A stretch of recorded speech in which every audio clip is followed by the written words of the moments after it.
The summer air shimmered over the quiet waters of Lake Brantley as Isaiah Dunmore eased his truck onto the gravel driveway.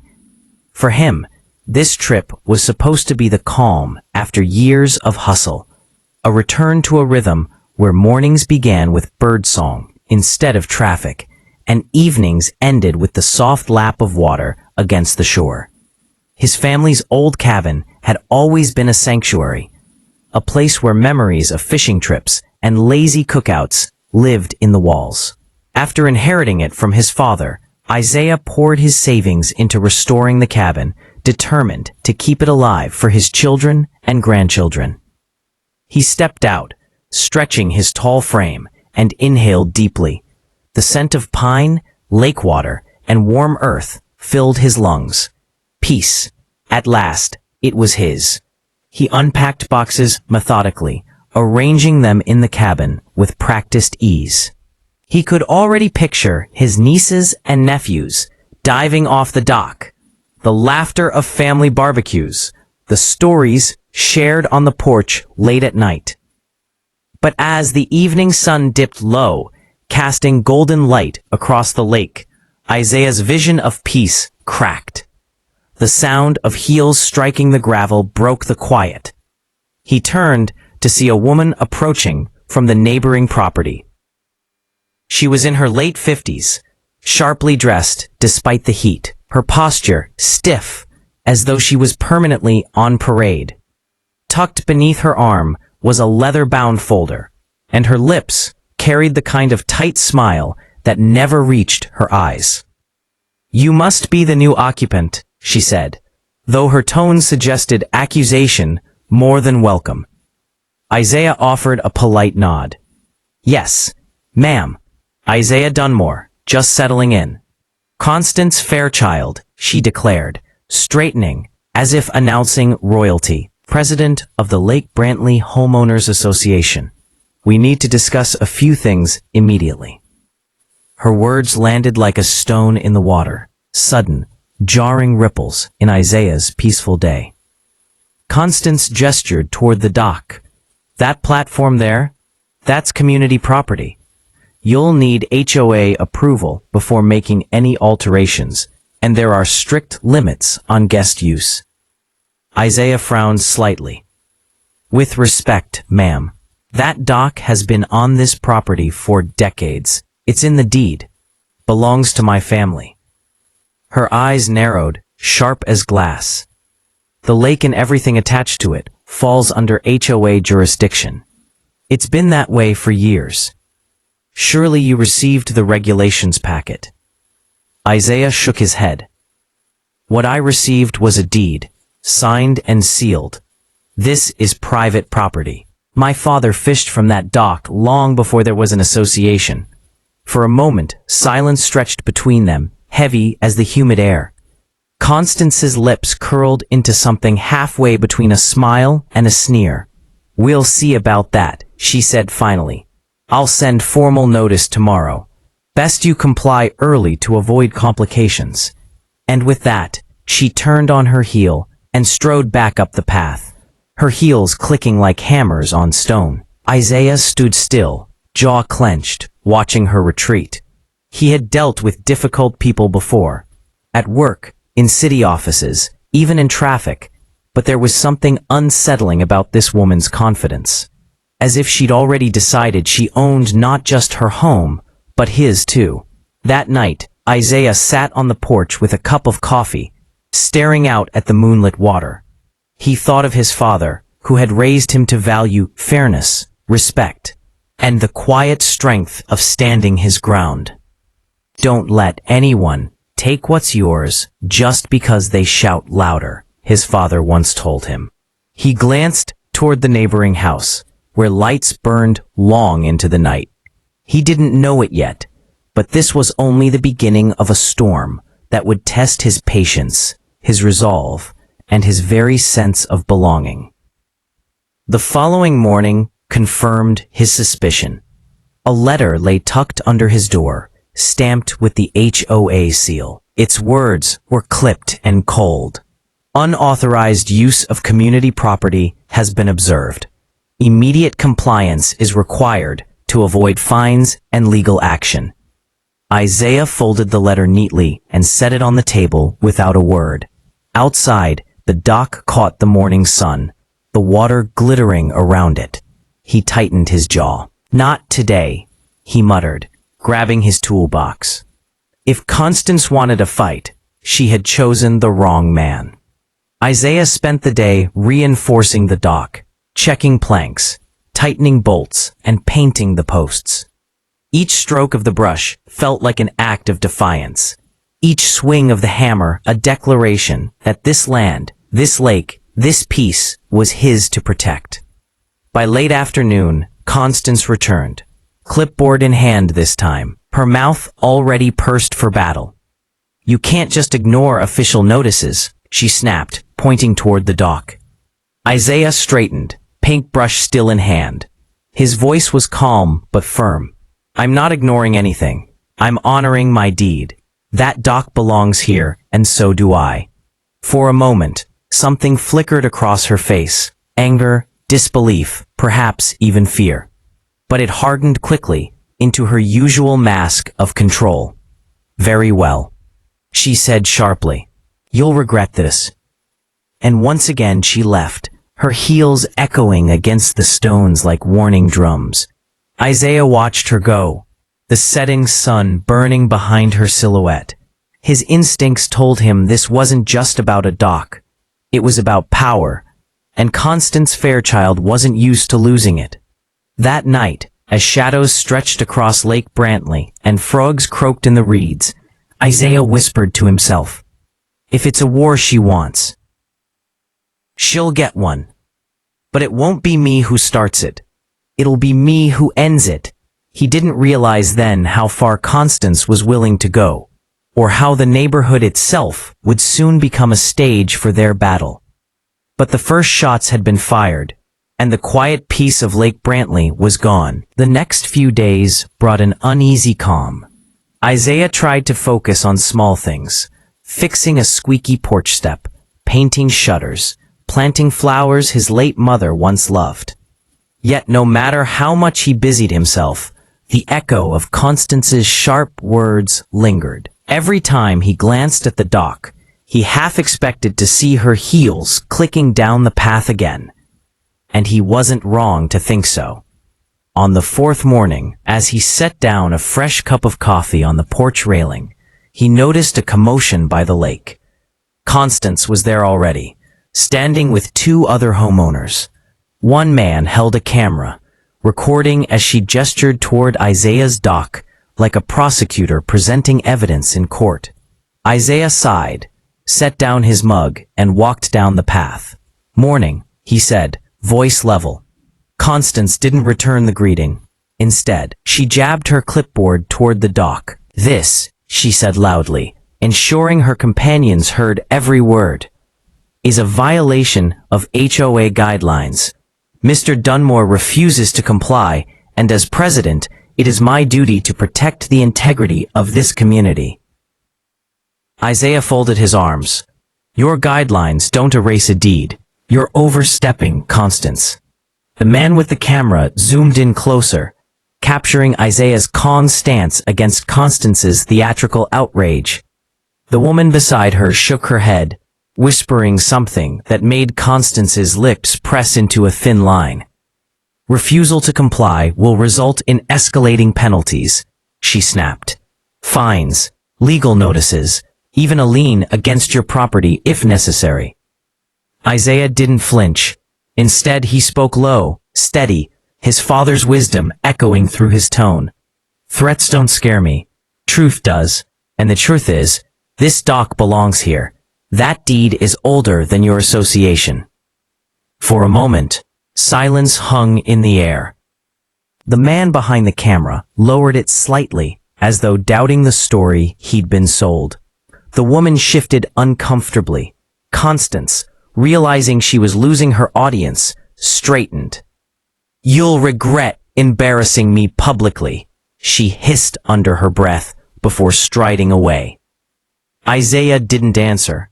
He turned back to his cabin, but in his chest, the simmering tension tightened. That evening, a neighbor stopped by. A middle-aged man in jeans and a ball cap introduced himself as Roger Fields. He carried a cooler, setting it on Isaiah's porch. "Figured you could use a welcome," Roger said with a friendly nod. "Constance been giving you grief already?" Isaiah chuckled dryly. "You could say that." Roger leaned against the railing. "She does it to everyone new. Tried it with me 10 years ago, when I added a shed in my yard. Claimed I needed architectural approval. Took her 2 months to back off. Most folks here just roll over and let her have her way. Easier than fighting." Isaiah shook his head. "Not my style." Roger's grin widened. "Didn't think so. Folks like you, calm but stubborn, she hates that. Makes her feel like she's losing her grip. Just be careful. Constance isn't above twisting stories or people to get her way." Isaiah filed the warning away, even as he thanked Roger for the cooler of cold sodas. Something about the way Roger's eyes darted toward Constance's house across the lake made Isaiah realize the truth. The neighbors weren't blind. They knew her games. They were just too afraid to confront her. By the weekend, the situation escalated. Isaiah invited his sister and her kids to spend the day at the cabin. For him, family was what made the cabin sacred. The children tumbled out of her minivan, racing to the dock with squeals of delight. Isaiah and his sister, Naomi, unpacked sandwiches and drinks, settling onto the porch to watch them play. But the peace didn't last. Constance appeared once more, this time with another HOA board member at her side. She called out across the yard, her voice sharp and commanding. "Children are not permitted on community docks without written approval. Liability issues are at stake." Naomi turned, confused. "Community dock? This is our family's property." Constance ignored her, directing her fury at Isaiah. "You're endangering lives and violating protocol. I'll have to file an incident report." Isaiah rose slowly from his chair, his voice calm but ironclad. "There will be no incident report, because there's no violation. That dock has been ours since before you were ever here, and you do not get to harass my family." The board member shifted nervously. "Maybe we should."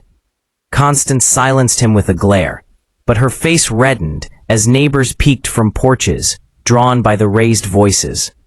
A few even pulled out phones, recording as the tension crackled like a storm about to break. Isaiah stepped closer, lowering his voice so only she could hear. "Keep pushing, and you'll see what happens when truth outlasts lies." For the first time, Constance faltered. Her eyes flickered, betraying uncertainty, before she spun on her heel and stormed back toward her house. Naomi exhaled. "What is wrong with that woman?" Isaiah shook his head. "Control. Some people live for it, but she picked the wrong fight." Word of the confrontation spread like wildfire. By Monday morning, whispers carried through the community like smoke. At the local cafe, Isaiah noticed glances cast his way, some sympathetic, others wary. People had heard the story, but whose version they believed was the real question. Constance made sure to tell hers first. She cornered neighbors on their morning walks, describing Isaiah as a dangerous rule breaker, a man who disrespected safety protocols, even suggesting his family posed risks to the community. But Isaiah's calm responses, his unwillingness to be baited into shouting matches, began to win quiet respect. Those who saw Constance's theatrics with their own eyes started to question her narrative. And in neighborhoods like Lake Brantley, doubt spread faster than certainty. Later that week, Isaiah received another letter. This one wasn't just a warning. It was a summons to appear at the next HOA meeting, where his violations would be discussed. Naomi frowned as she read it over his shoulder. They're dragging you into a kangaroo court. Isaiah folded the paper and slid it into a drawer already filling with Constance's notices. Then I'll bring my own truth. Let's see how they handle that. That night, as he stood by the water, the reflection of the moon, rippling across the lake, Isaiah tightened his resolve. Constance was weaving a net, but he had no intention of being caught in it. What she didn't know was that Isaiah had already taken steps to prepare. He'd spoken with his lawyer, collected old deeds, and dug up decades-old photographs of his father fishing from that same dock. Evidence didn't shout. It spoke quietly, but when the time was right, it carried more weight than all the noise Constance could muster. The battle lines were being drawn, and the whole neighborhood was about to take sides. The night of the HOA meeting arrived like the quiet before a storm. The clubhouse sat at the edge of the neighborhood, its lights glowing against the dark sky. Cars lined the street, more than Isaiah had expected. It wasn't just board members who'd come. It was the whole neighborhood, drawn by whispers of confrontation. Inside, folding chairs scraped against the wooden floor as residents filled every row. Some leaned forward eagerly. Others whispered behind their hands. At the front of the room stood a long table where Constance presided like a judge, her clipboard already stacked with papers, her lips set in a triumphant smile. Isaiah walked in with his shoulders squared and eyes steady.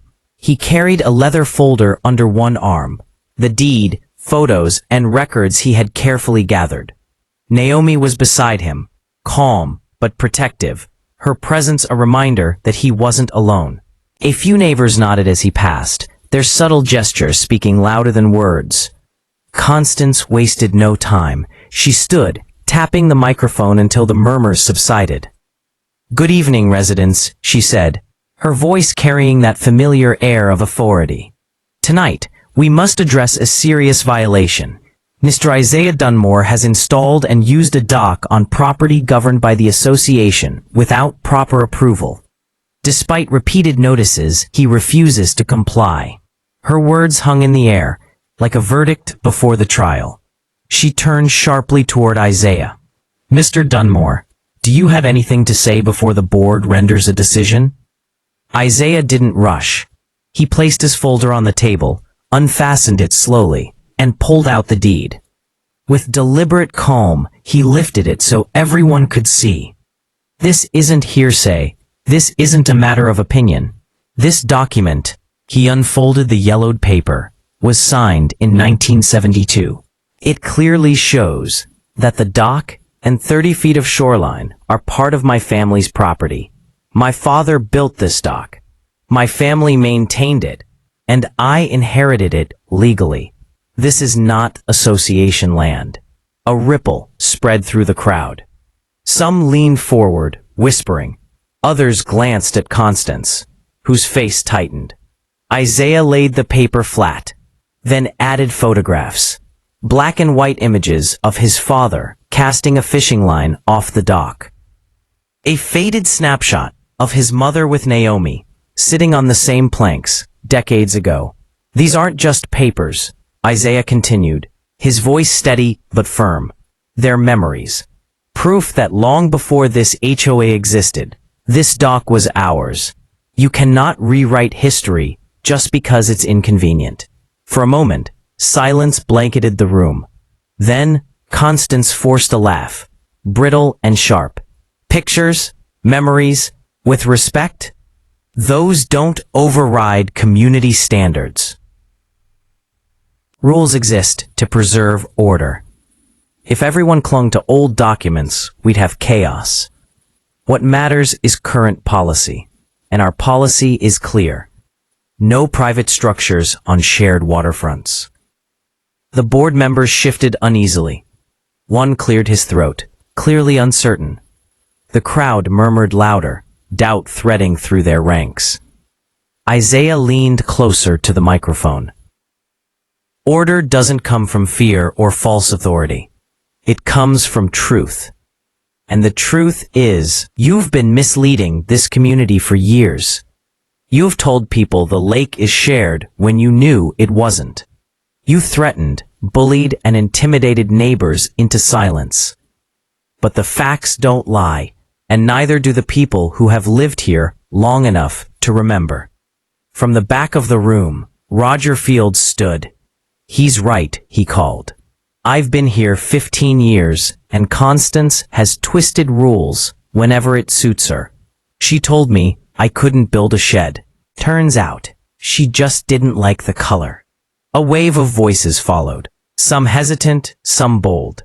"She fined us for hanging Christmas lights. She threatened me over a fence height. We've all been pushed around." Constance banged her clipboard against the table, her composure cracking. "Enough. This meeting is not a circus. We are here to enforce rules, not entertain grievances." But the tide had shifted. The neighbors weren't whispering anymore. They were speaking, and once voices rose, they couldn't be silenced. Naomi placed a hand on Isaiah's arm, whispering, "They're seeing it now. She's losing them." Isaiah took a breath, then spoke again. "I didn't come here to cause trouble. I came here because I believed in community. My father taught me that neighbors should look out for each other, not tear each other down. This dock, this lake, was never meant to divide us. But Constance has used it as a weapon, and we all know it." Applause broke out, soft at first, then swelling until it filled the room. Some neighbors even stood, clapping with a kind of release, like years of tension were finally unraveling. Constance's face flushed red. She turned on the board members, her voice shrill. "Do your jobs, vote, declare him in violation before this gets out of control." But the board members hesitated. One leaned toward her, whispering urgently. Another shook his head. Finally, Charles Benton, the vice president, cleared his throat. "With respect, Constance, I think this requires more review. The deed looks legitimate. Perhaps we've been mistaken about the boundaries." The room erupted, some gasping, others cheering. Constance slammed her clipboard down with such force the sound echoed like a gavel. "This is absurd," she shouted. "If you undermine me, you undermine the very foundation of this neighborhood." But her words no longer carried the same weight. Where once fear kept the neighbors quiet, now defiance glimmered in their eyes. Isaiah closed his folder, not smug, but resolute. He turned toward the crowd, speaking over the noise. "I'm not asking for special treatment. I'm asking for fairness. This community deserves better than fear and threats. We deserve honesty." The applause roared louder. Some stood to their feet, others called out words of agreement. The sound wasn't just support for Isaiah. It was rebellion against the reign Constance had held for so long. Constance, trembling with fury, gathered her papers and stormed out of the room. The door slammed behind her, but the echoes of her authority crumbled with it. Isaiah stood still, steady in the center of the storm. He hadn't just defended his dock. He had cracked the foundation of Constance's power. And everyone in that room knew it. As the meeting wound down, Naomi leaned close. "You realize she won't stop, right? She'll come back twice as hard." Isaiah nodded, his gaze firm on the door Constance had vanished through. "I know, but now she's fighting against all of us, not just me." Constance did not return to the clubhouse that night, but her absence was not surrender. It was strategy. By morning, the neighborhood felt unsettled, like the lake itself was holding its breath. People watered lawns a little longer than usual, talking in low voices across hedges. A few neighbors waved to Isaiah with cautious smiles, the kind that said, "We're with you, but please don't drag us into the blast radius. Others avoided eye contact altogether. For years, Constance had taught them that dissent had a cost. Isaiah brewed coffee and watched the mist lift off Lake Brantley. From the porch, he could see the dock his father had built, the boards he had sanded smooth only a week before, the shine of fresh varnish catching the early light. It steadied him. Whatever storm Constance planned, it would break against something solid. A soft knock startled him. Roger Fields stood on the steps, cap in hand, eyes scanning the street like a lookout. "Mind if I come in?" he asked. Isaiah waved him inside. Roger set a folded sheet on the table, a printed email creased from being read too many times. "Constance sent this at 2:13 a.m., he said. Blind copied half the board and a couple of her loyalists. Says she's calling an emergency integrity review. Claims the deed is ambiguous." Isaiah raised an eyebrow. "It's not." "I know," Roger said. "But ambiguity is her favorite weapon. She doesn't have to be right. She just has to keep everyone uncertain." The printer paper rattle of the kettle popped in the quiet. Isaiah poured 2 mugs. "Then we replace uncertainty with proof. Again." Roger nodded, but worry pinched his face. "She's also inviting an external consultant. Friend of hers from another HOA. Guy named Whitaker. Folks say he helps boards consolidate authority against homeowners," Isaiah said. Roger managed a humorless smile. "He calls it restoring order." They drank in silence for a moment. Outside, a pair of ospreys skimmed the water, then rose in a spray of silver droplets. Life moved on, even when people tried to jam it into a rulebook. "Thanks for bringing this," Isaiah said. "It matters." "It's time folks stopped whispering and started helping," Roger replied. "I'll talk to Pamela and the Brenners, quietly, for now." After Roger left, Isaiah phoned Naomi. He described the email, the consultant, the plan to relitigate what had already been settled by paper older than Constance's reign. Naomi listened, calm as always. "She'll try 3 things," Naomi said. "First, make it procedural, drown you in meetings and reviews. Second, make it personal, rumor, reputation. Third, make it public, spectacle." Isaiah exhaled. "Then we prepare for all 3. He spent the next hours scanning and organizing. Deed, survey maps, property tax receipts, a notarized letter from the previous generation's attorney, and a photo of his father beside the original builder. He created a second binder labeled Community, leaving it open for neighbors' statements, dated and signed. Evidence was heavy. That was its power. Just before noon, a white SUV he didn't recognize rolled slow past the cabin, pausing long enough for a passenger to snap photos of the dock. It idled at the end of the lane, then eased away. 15 minutes later, a second car repeated the ritual. The message was clear. You're being watched, and we're documenting everything we can twist. By afternoon, the first new notice arrived, hand-delivered by a board member Isaiah barely knew, a man in a too-tight polo who wouldn't quite meet his eyes. "Mr. Dunmore," he said, voice clipped. "Per the president's request, the board is initiating a temporary use pause pending the integrity review. No gatherings on the dock, no fishing, no swimming. Failure to comply may result in fines." Isaiah took the paper, scanned the language, and felt heat climb the back of his neck. "You were at the meeting last night," he said evenly. "You heard the deed. The board acknowledged it."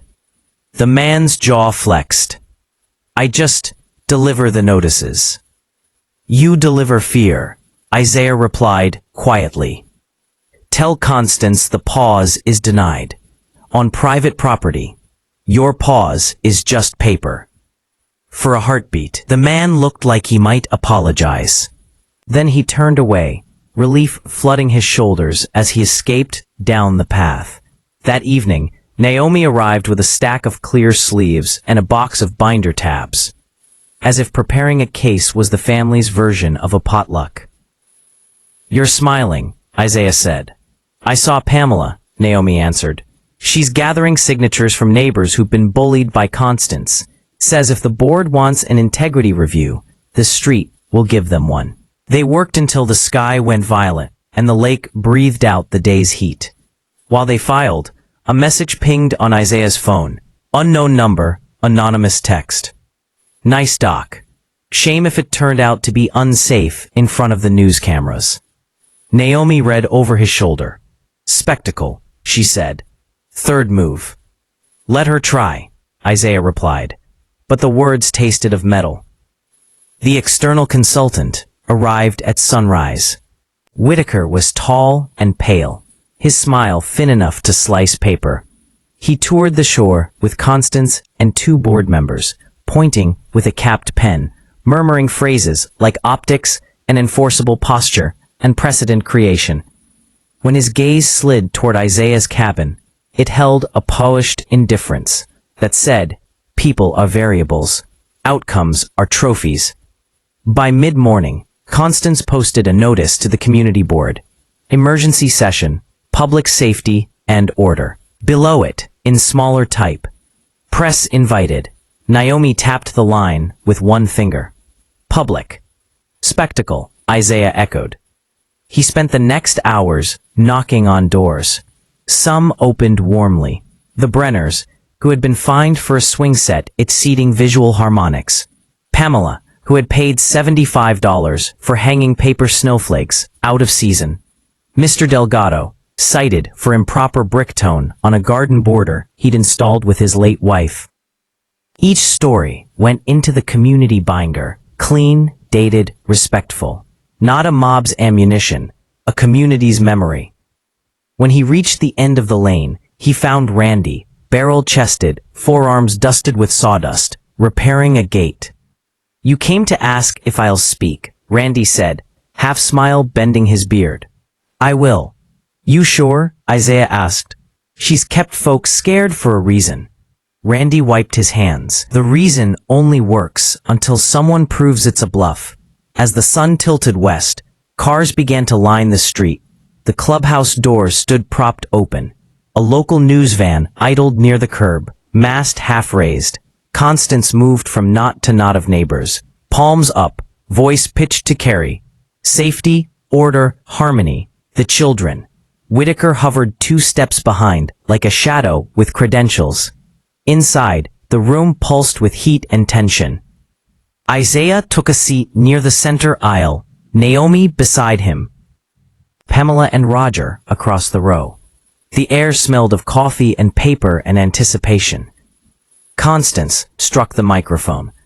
"This emergency session addresses an escalating threat to our shoreline integrity and communal standards." Her eyes flicked to Isaiah. "Some individuals have chosen to ignore procedure, risking chaos for everyone." She clicked the slide on the portable projector. A zoomed photo of Isaiah's dock under morning haze. Framed to look ominous. "Unapproved modifications," she announced. Another slide. "Kids cannonballing. Someone else's kids. Another lake entirely," but the headline blared, "Risk in red." "Liability exposure," she said. A third slide. Ambiguous wording from an old bylaw, stripped of context. "Governing language." Whitaker stepped forward. "Best practices in comparable associations. Place all shoreline structures under review authority. In times of dispute, temporary moratoria are prudent. This is not punitive. It is protective. Period." Isaiah stood slowly. "Protective of whom?" His voice carried without the microphone. "Because what I hear is protection of authority, not of people. It's about a habit, using fear to make people forget what belongs to them." He opened the community binder. "And it isn't just me." Pamela rose, voice steady despite the tremor in her hands. "She fined me for paper snowflakes. called them seasonally dissonant. I paid because I was tired. She set a signed statement on the table. The Brenners followed. Our swing set. Visual harmonics. We took it down. Our kids cried. Another statement. My wife loved that border. Improper brick tone. I replaced it after she died. I shouldn't have. Statements stacked. Each paper made a sound. Soft, persistent, undeniable. The room's temperature shifted. Whispered shame turned into spoken truth, and truth had a gravity all its own. Constance banged the microphone base. This is not the agenda. It is now, Roger said from the aisle. Because your agenda has been the only agenda for too long. Whitaker's professional mask flickered. Ladies and gentlemen, meetings require order. Order isn't silence, Naomi said. She faced the room, not the board. It's fairness. It's the difference between rules we follow together and rules used to keep people small. A camera light flared. The reporter had begun to film, drawn by the swell of voices that sounded less like a crowd and more like a choir learning its first brave song. Constance's voice sharpened. We will vote on the moratorium. No, Isaiah said, quiet but absolute. You will acknowledge the deed. He slid a certified copy across the table to Charles Benton, the vice president. And if you won't, the county recorder will, on the record, in public. Charles looked at the document, then at the faces filling the room. He saw the fear, yes, but also the fatigue, the resolve. He turned to Whitaker. Does your best practice include ignoring a recorded property right? Whitaker hesitated. My guidance is general. Noted, Charles said. He lifted the microphone. The board will recess to review the recorded deed with counsel. No moratorium will be enforced on private property pending verification. A beat of stunned silence. Then applause, hesitant at first, then rolling through the room in waves. Some people stood. A few cried. The sound was not victory. It was relief. Constance stared at Charles as if he had betrayed a sacred oath. You coward, she whispered. You'll lose everything. He met her eyes. I'm tired of everyone else losing it for us. When the meeting adjourned, neighbors did not scatter. They clustered, talking openly for the first time in years. The reporter interviewed Pamela, then Mr. Delgado. Randy clapped Isaiah's shoulder, a grin cracking his solemn face. That bluff, consider it called. Isaiah stepped outside into the deepening blue of evening. The lake lifted a breeze across his face, cool and smelling faintly of rain. Naomi joined him on the steps. She'll come again, Naomi said. I know, Isaiah replied, but now she has to come through all of us. Across the parking lot, Constance stood with Whitaker, her posture rigid, her mouth a thin blade. She glanced toward Isaiah, eyes bright with a resolve that had turned from control to something wilder, more brittle. The storm wasn't done, but the weather had changed. And for the first time since he'd returned to Lake Brantley, Isaiah felt the ground shift beneath his feet, not toward fear, but toward something sturdier, a community remembering itself. The days following the explosive HOA meeting felt different on Brookwood Lane. Neighbors who had once walked with their heads down now greeted Isaiah with nods, small smiles, and sometimes whispered encouragements. For years, Constance's authority had loomed over every hedge, porchlight, and fence post. But now, cracks had formed in that wall of fear, and through them, courage seeped into the community. Isaiah noticed it one morning, while watering the patch of flowers Naomi had planted by the mailbox. Across the street, Mrs. Lawson, who had never said more than a stiff hello, walked over with a small basket of muffins. Her hands trembled slightly as she held it out. I wanted to thank you, she said softly. My husband wanted to paint our shutters green last year. Constance fined us. We never fought back. Watching you stand your ground, it gave us hope. Isaiah accepted the basket with a quiet smile. You don't need to thank me. Just remember, you all have a voice. You don't have to be silent. But even as he spoke those words, Isaiah knew the battle wasn't over. Constance had left the meeting in humiliation. But humiliation didn't dissolve her hunger for control. If anything, it fueled it. Naomi shared the same fear. One evening, as they sat on the porch, she watched the sun dip behind the lake and whispered, "She's too quiet. That's worse than her shouting. It means she's planning something." Isaiah agreed. He could almost feel it in the air, like the stillness before a thunderstorm. The confirmation came 2 nights later. Isaiah was returning from a late walk with Max, his father's old shepherd, when he saw Constance's car parked in front of the clubhouse. The building was supposed to be locked at night, but lights glowed through the blinds. Curious, Isaiah lingered in the shadows of the trees. Through the thin curtains, he could make out silhouettes. Constance, tall and rigid, pacing with her clipboard, and 2 board members sitting nervously at the table. Her voice carried even through the glass. We cannot let this man dismantle everything we've built. If he controls the dock, he controls the lake. And if he controls the lake, we lose the heart of this community. One of the board members muttered something, but Constance cut him off with a sharp slam of her hand on the table. No, I don't care what his deed says. There has to be a way to challenge it. A loophole, a technicality, something. I will not allow him to humiliate me again. Isaiah felt a chill run down his spine. She wasn't letting this go. When he got home, Naomi saw the tension in his face before he even spoke. She's plotting, isn't she? She's meeting in secret, Isaiah replied, dragging the board into it. She won't stop until she finds a way to tear that deed apart. Naomi's jaw tightened. Then we need to be ready. She plays with intimidation. We fight with truth. But we also need allies. The next morning, Isaiah took her advice. He walked door to door, not with anger, but with openness.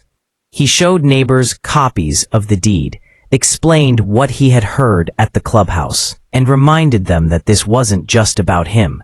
It was about every resident who had been bullied into silence. One by one, people opened up. Some told stories of fines over flower beds. Others confessed how they'd been too afraid to decorate their porches for holidays.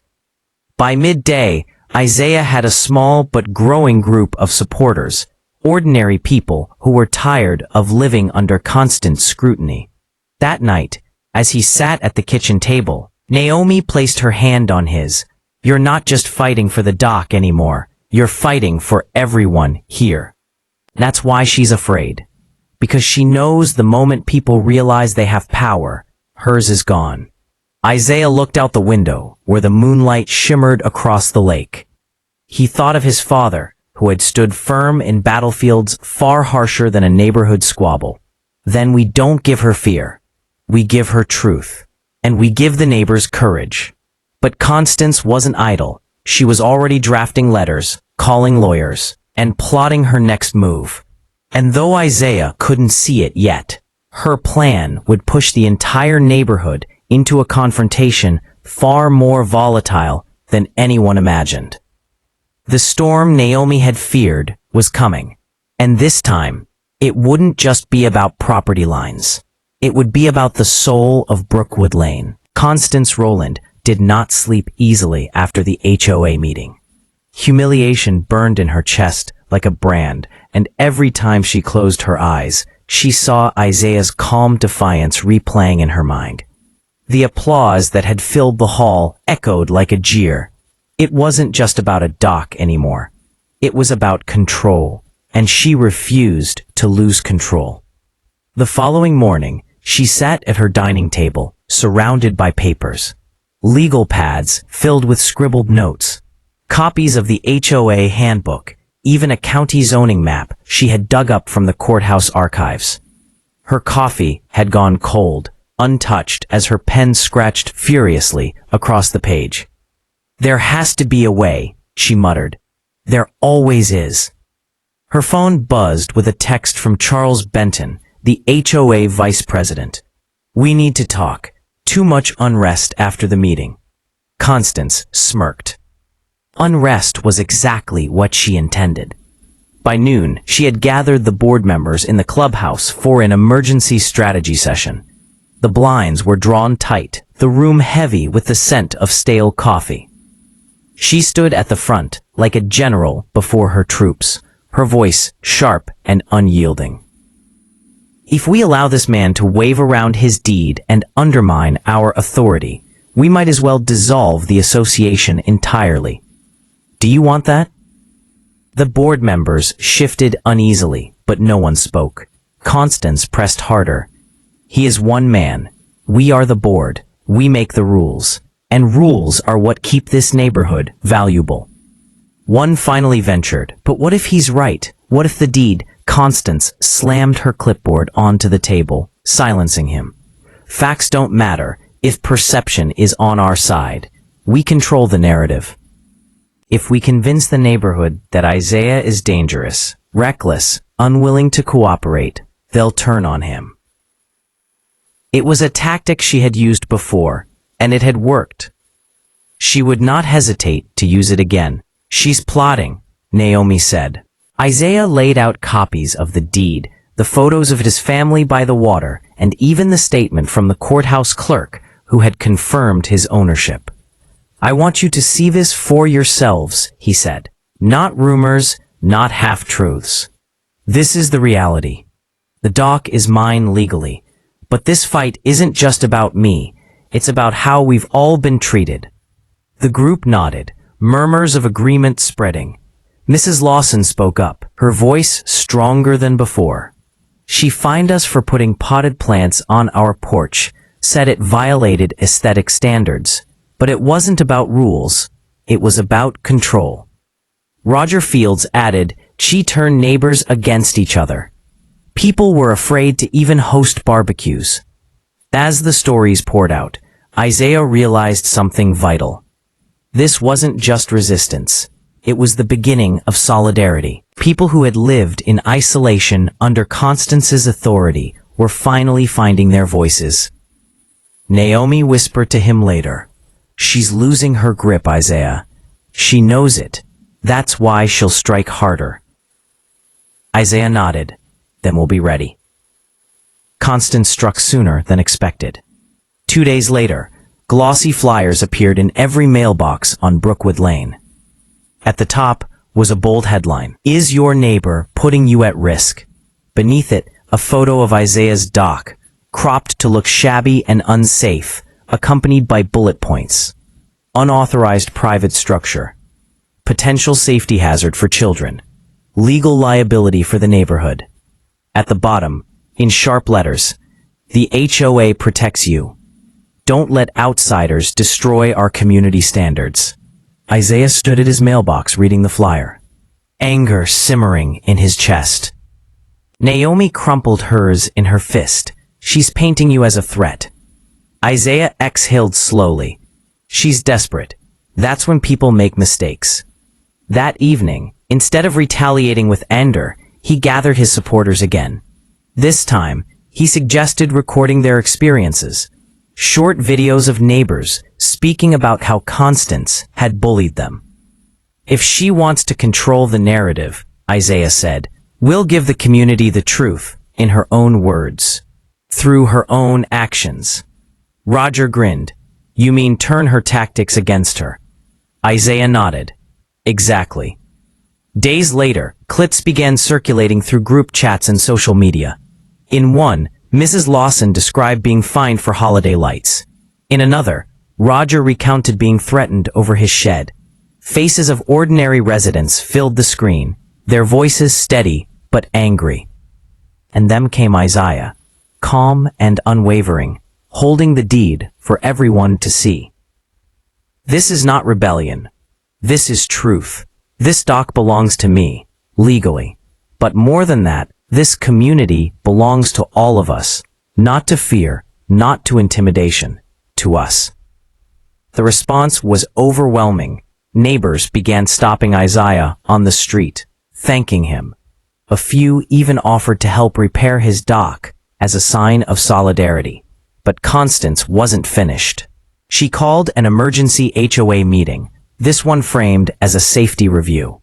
Flyers claimed it was about protecting children and preserving neighborhood order. Naomi's voice trembled as she read it aloud. She's baiting them with fear. Isaiah's jaw tightened. Then we show up with facts and with the community beside us. As the date loomed, the neighborhood buzzed with tension. Lines were being drawn. Some clung to Constance's authority out of habit or fear. Others rallied behind Isaiah, their courage growing with every story shared. The clubhouse, once just a hall for quiet meetings, was becoming a battlefield, not of fists, but of voices. And Isaiah knew that when the doors closed for that next meeting, the outcome wouldn't just decide the dock. It would decide the soul of Brookwood Lane. A night of the so-called safety review arrived heavy with anticipation. By the time Isaiah and Naomi reached the clubhouse, the parking lot was already crowded. Cars lined both sides of the street. Porch lights glowed in the distance, and groups of neighbors walked quickly, their voices low and urgent. Inside, the air was thick. The usual neat rows of folding chairs were filled to capacity, with latecomers standing along the walls. At the front, Constance stood tall, her clipboard pressed against her chest like a shield. She wore a sharp navy blazer, her hair pulled back so tightly it gleamed beneath the fluorescent lights. Naomi leaned toward Isaiah and whispered, "Look at her face. She thinks she's already won." Isaiah nodded, but said nothing. He adjusted the folder under his arm, the same one that had carried his father's deed, now stuffed with letters of support from neighbors who had endured years of intimidation. Constance tapped the microphone, her voice amplified across the hall. "Good evening," she began smoothly, masking the steel beneath her tone. "We are here tonight because of an ongoing safety concern. A private dock has been installed without proper oversight, raising serious questions about liability for the entire neighborhood." Murmurs rippled through the crowd. Some nodded, others crossed their arms. Constance pressed forward. "This is not about personalities. This is about children swimming, about families enjoying the lake safely, about property values we've all worked hard to preserve. If we allow one man to ignore the rules, what message does that send?" She gestured toward Isaiah with a subtle flick of her hand, as if he were already on trial. "I have here reports," she lifted a sheet of paper dramatically, "of residents concerned that the dock is unstable and dangerous. It's time we address this before someone gets hurt." Before she could continue, Roger Fields stood from the middle row. "With respect, that dock has been there longer than the HOA. If it were unstable, it wouldn't still be standing." Applause broke out, scattered but strong. Constance's lips tightened. Isaiah rose slowly, stepping toward the microphone. His calm presence drew eyes immediately. He set the folder down on the table and opened it with deliberate care. "Constance speaks of safety," he began, his voice measured. "But what about the safety of a community silenced by fear? What about the neighbors fined for porch decorations, threatened for fences, bullied for shutters that were the wrong color?" He lifted a stack of letters. "These are statements from your neighbors, people who have lived under a shadow for too long. They tell the same story, control disguised as rules, fear disguised as order." One by one, he began reading excerpts. A young mother fined for a swing set, An elderly couple threatened with legal action for planting a garden. A family nearly forced to sell after repeated harassment over landscaping.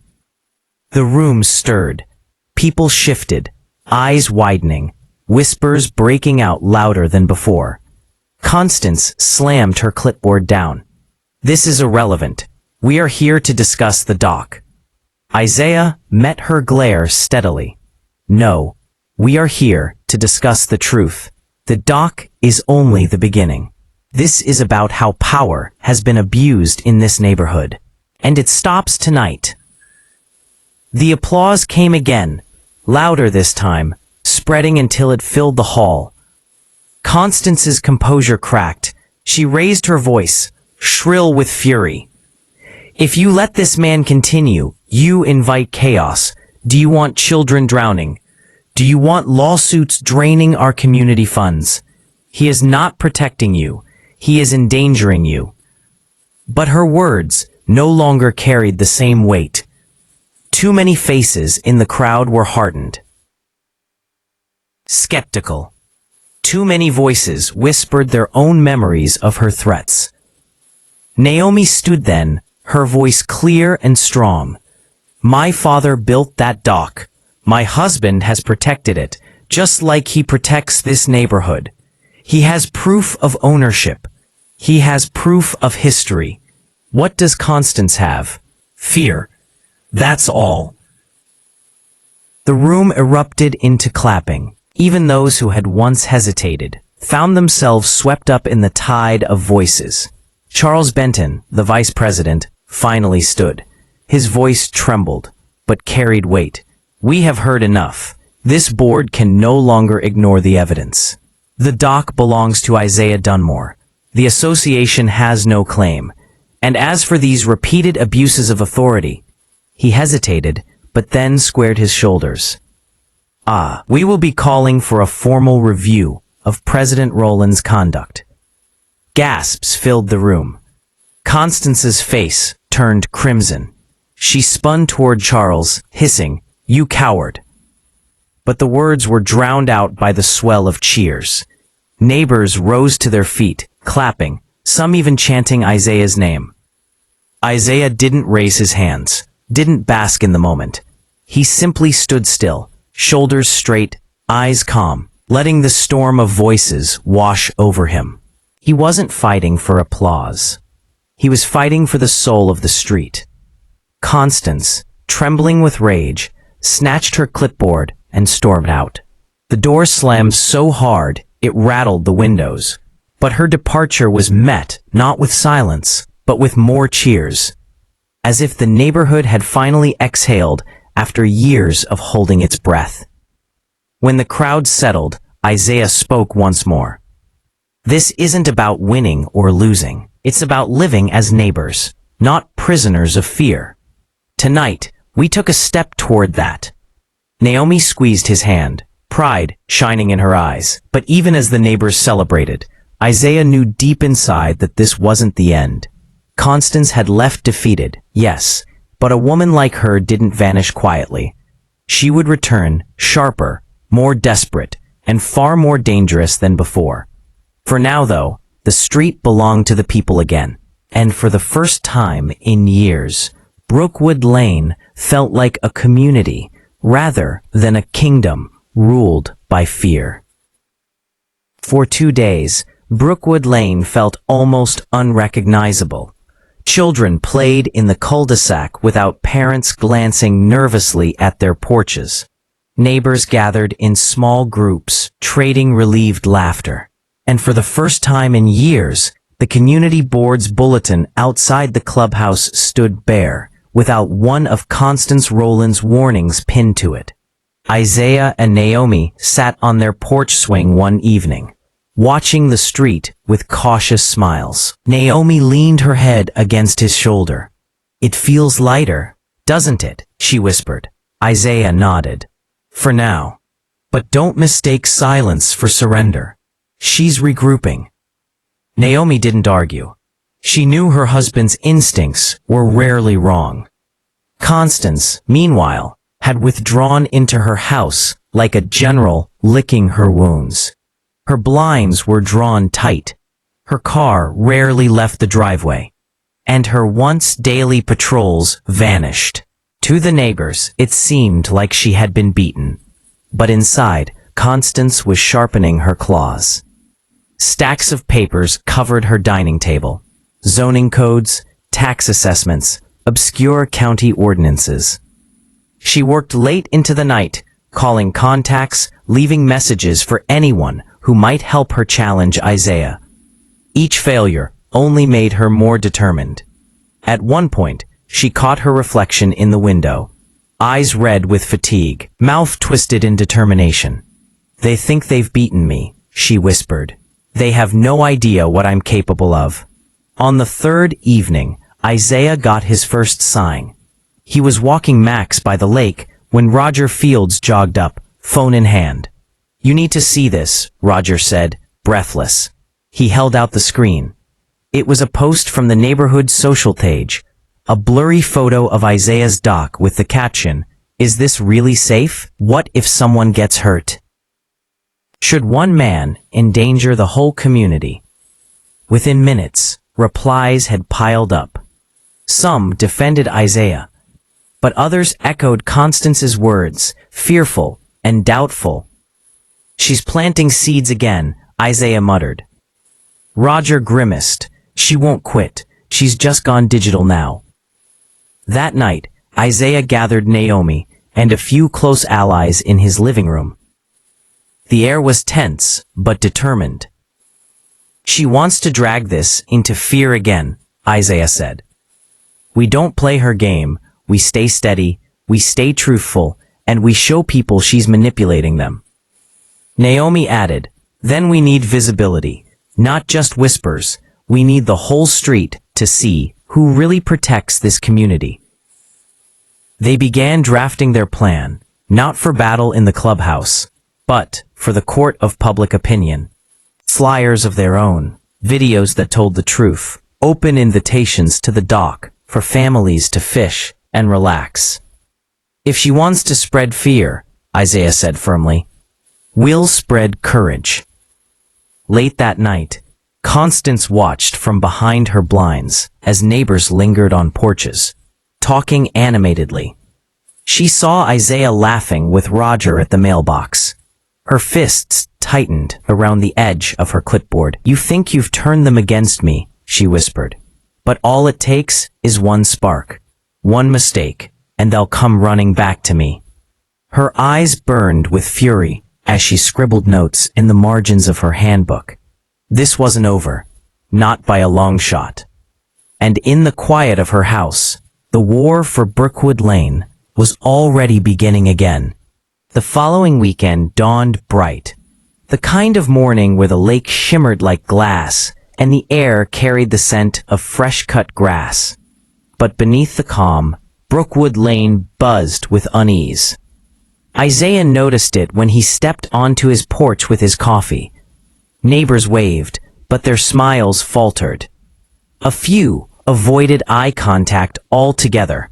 Naomi joined him, frowning. She's working them again. She was right. Overnight, more posts had appeared online, anonymous, but dripping with Constance's cadence. What if children fall from the dock? Should we all pay for one man's recklessness? Do we want lawsuits destroying our home values? The questions weren't statements, but they stirred doubt like ripples across still water. Isaiah set down his mug with a sigh. She's shifting the battlefield. If she can't win with rules, she'll win with fear. Later that afternoon, he hosted what he called an open dock day. Families were invited to bring their kids, cast fishing lines, or simply sit by the water. Naomi baked cookies, and Roger brought his grill. Slowly, neighbors trickled in, some hesitant, others curious. Children laughed as they dangled their feet off the edge of the dock. Couples strolled hand in hand, remarking how solid the planks felt beneath them. Isaiah walked among them, answering questions patiently. letting people see with their own eyes that the dock was safe, sturdy, and cared for. This isn't about exclusion, he told one group. This is about honesty.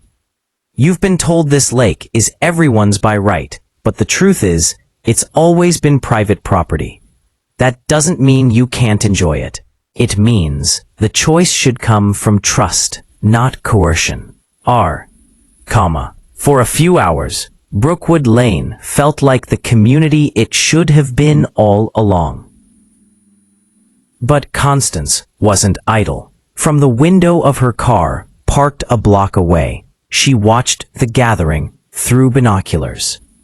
Each laugh, each handshake, each smile fueled her rage. She scribbled notes furiously in a spiral-bound notebook. They think this makes him look generous, she muttered. But generosity fades. Fear lasts longer. That evening, she launched her next strike. Flyers appeared again. This time, not just in mailboxes, but taped to lampposts and pinned to fences. The headline screamed in bold, red letters, "Who pays when disaster strikes?" Below it, a doctored photo of Isaiah's dock, tilted, splintered, looking like it might collapse, dominated the page. In smaller print, one man's vanity could cost us all. Safety before selfishness. By morning, whispers turned into louder doubts. Some neighbors who had enjoyed cookies at Isaiah's dock now crossed the street when they saw him. Others asked pointed questions about liability insurance. Naomi's jaw tightened as she read one of the flyers. "She's poisoning them, Isaiah." He crumpled the paper in his fist. "Then it's time we stop playing defense." That night, Isaiah sat at his dining table with Naomi, Roger, and a few others. On the table lay copies of every flyer Constance had distributed, alongside the deed and statements from longtime residents. "She twists the truth," Isaiah said, "but the truth still has weight. It's time to put everything into the open. No rumors, no whispers. A full community assembly." Roger leaned forward. "And when she shows up?" Isaiah's voice was steady. "Then she faces us all, not just me." The plan was set. A notice went out the next morning, not from the HOA, but from the residents themselves. It called for a neighborhood gathering at the lake, open to every household. For the first time, the people of Brookwood Lane would meet without Constance's gavel looming over them. And whether it ended in unity or chaos, Isaiah knew one thing. This would be the moment the battle truly came to a head. The evening of the community gathering felt like the calm before a thunderstorm. The lake shimmered in the fading sunlight. Chairs were set up along the grass, and neighbors gathered in small knots, their faces tense with expectation. Unlike the usual HOA meetings inside the clubhouse, this one was open air, free from walls and gavel strikes. It belonged to the people. Isaiah stood by the dock with Naomi at his side. Roger adjusted the microphone they had borrowed from the church hall. The hum of conversation swelled as more families arrived, nearly the whole neighborhood, drawn by curiosity or by the sense that history was about to be made. When Isaiah stepped forward, the murmurs fell quiet. "Thank you all for coming," he began, his voice strong but steady. "We've lived too long under whispers, half-truths, and fear. Tonight, I want to speak plainly. This dock, this lake, has been in my family for decades. I have the deed, the records, the history, but this isn't just about documents. It's about respect. Respect for truth. Respect for each other." He held up the deed, the paper catching the last rays of sunlight. "This proves ownership, but ownership doesn't mean shutting people out. It means responsibility. I welcome you here. I want this lake to be a place of peace. What I won't accept is intimidation or lies." Applause broke out. but it was quickly drowned by a sharp, cutting voice. Lies? You want to talk about lies? Constance Rowland strode forward, clipboard clutched like a weapon. Her blazer was crisp, her eyes blazing. She marched past the murmuring crowd until she stood directly opposite Isaiah. This man wants you to believe he's your savior, she declared, her voice rising. But what happens when someone gets hurt on that dock? Who pays then? You will. All of you. He risks the safety and value of this neighborhood because he cannot follow the rules. The crowd shifted uneasily. Some frowned, others whispered. Constance pressed harder, sensing doubt. He hides behind papers and sympathy, but the truth is simple. One man cannot put himself above the community. Isaiah stepped closer, his voice calm but carrying across the lakefront. And you, Constance, have mistaken control for community. You call this leadership, but it's fear. You claim to protect us, but you punish us. You fine for flowers, for fences, for joy. That isn't unity. That's tyranny. Gasps rippled. Someone clapped, then another, until half the crowd was applauding. Constance's face reddened. She lifted her clipboard and waved it wildly. Do you fools not understand? Without rules, this place will fall apart. Without me. Her voice cracked. The words stumbled. For the first time, the mask slipped, revealing desperation beneath the fury. Naomi stepped forward, her voice steady but sharp. Without you, Constance will finally breathe. The cheers that followed drowned out everything. Neighbors rose to their feet, clapping, whistling, chanting Isaiah's name. Even those who had once hesitated found themselves swept into the wave. Constance looked around, her clipboard trembling in her hands. She opened her mouth to shout again, but the sound of the crowd silenced her. Her reign had ended not with a gavel, but with the voices of the people she had ruled through fear. At last, she turned and stormed away, her heels striking the pavement like gunshots. But no one followed. No one begged her to return. Brookwood Lane was free. Isaiah lowered the deed, folding it gently. He turned to the neighbors and spoke one last time. This was never about a dock. It was about us. About whether we let fear divide us or truth unite us. Tonight, you chose unity. The applause swelled again, echoing across the water. And as Naomi slipped her hand into his, Isaiah knew his father's legacy had not only survived, it had been reborn in a community that finally remembered its strength. Thank you for watching. If you enjoyed this story, don't forget to hit that like button, share this video with your friends, and subscribe for more powerful neighborhood dramas and suspenseful tales.